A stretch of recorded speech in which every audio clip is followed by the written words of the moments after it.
एक संसार है, एक संसार को देखने का आपका दृष्टिकोण है, आपका एक पर्सपेक्टिव है। एक ही वस्तु एक ही समय में किसी को प्रिय लगती है, किसी को अप्रिय लगती है, किसी को अच्छी लगती है, किसी को बुरी लगती है। क्या है? इट्स ऑल पर्सपेक्टिव, आपका दृष्टिकोण है। संसार तो जैसा है वैसा है।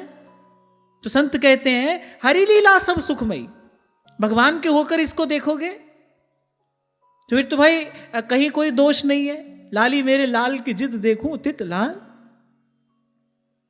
और अभ्यास से इस स्थिति को सिद्ध किया जा सकता है।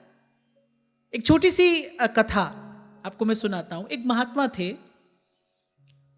उनका यह अभ्यास हो गया था, चारों ओर देखते थे, बस ये कहते थे जय हो, धन्य है, वाह क्या प्रभु की सुंदर लीला है।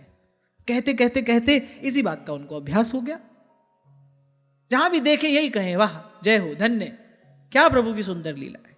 एक बार किसी और महात्मा के साथ जा रहे थे, एक कुत्ता मरा हुआ पड़ा था। अब उनका तो अभ्यास है, बोले वाह जय हो, देखो क्या प्रभु की सुंदर लीला है। अब जो साथ वाले महात्मा थे उनको लगा ये तो कुछ अतिशयोक्ति सी हो गई। बोले अरे अब इसमें क्या सुंदर प्रभु की लीला आपको दिखाई पड़ रही है। अब वो मरा हुआ कुत्ता पड़ा था, उसकी ओर देखकर बोले देखो इसके दांत कैसे मोतियों के जैसे चमक रहे हैं, क्या रचनाकार की रचना है। अब ये क्या है? वही साथ में एक व्यक्ति है, उसके मन में घृणा का भाव उत्पन्न हो रहा है, उसको उस दृश्य को देखकर घृणा हो रही है। और वो एक महात्मा है, वो प्रभु की जय जयकार कर रहे हैं। इसे कहते हैं जित देखूं तित श्याममयी, लाली मेरे लाल की जित देखूं तित लाल। So it's all about perspective, आपका दृष्टिकोण है ये। और एक और बात, ये जो बाहर है इस दृश्य को आप नहीं बदल सकते। आपके चारों ओर जो भी हो रहा है इस दृश्य को आप नहीं बदल सकते। आज नहीं तो कल नहीं तो कभी बदलना तो आपको अपना दृष्टिकोण ही पड़ेगा। आपको अपनी दृष्टि ही बदलनी पड़ेगी। ये तो मैंने कहा ना, ये तो समुद्र में तरंगे उठ रही हैं, ये तो ऐसे ही उठती रहेंगी। ये अनादिकाल से ऐसे ही उठ रही हैं और अनंत काल तक ये तरंगे ऐसे ही उठती रहेंगी। ये तो संसार सिंधु है। समुद्र में तरंगों का उठना बड़ा स्वाभाविक है, तरंग के बिना समुद्र कैसा। अगर किसी को समुद्र के किनारे बैठकर ध्यान करना हो तो उसको लहरों के शोर के साथ ध्यान करने का अभ्यास करना पड़ेगा, या समुद्र किसी दिन लहरों का शोर बंद कर देगा? बताओ बताओ।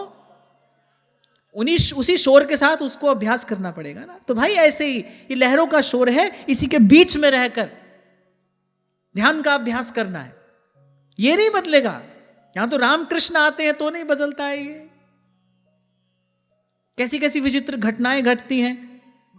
विवाह के प्रसंग में गोस्वामी जी बड़ा सुंदर वर्णन करते हैं। जब श्री रघुनाथ जी ने धनुष भंजन कर दिया, अब कुछ मूर्ख राजा भी वहां पर बैठे थे, रावण सरीखे, वो षड्यंत्र रचते हैं। ऐसे कैसे ऐसी सुंदरी को हम अपने हाथ से जाने देंगे? जनक से सहायता मांगो, युद्ध करो, ऐसा करो वैसा करो। अब वो ऐसा कर रहे हैं। क्या कह रहा था मैं इससे पहले ना, ये बात क्यों कही मैंने? चूक जाते हो आप। मैं बात इसलिए कह रहा था कि भाई रामकृष्ण भी आते हैं तो भी संसार ऐसा ही है। प्रभु के सामने ही विमुख जन बैठकर ना कहने योग्य बात प्रभु कह रहे हैं। शिशुपाल भरी सभा में गाली दे रहा है। यहां तो ऐसा ही होता आया है भाई। इसी के बीच में रहकर हमको स्वयं को साधना है। ये शोर रहेगा, ये कोलाहल यूं ही रहेगा। क्या बदलना है? दृष्टिकोण बदलना है। अब दृष्टिकोण कैसे बदले कि भाई ये शोर है ही नहीं, ये कोलाहल है ही नहीं, ये उसके साज पे बजने वाला संगीत है। और करत करत अभ्यास जड़मति होत सुजान।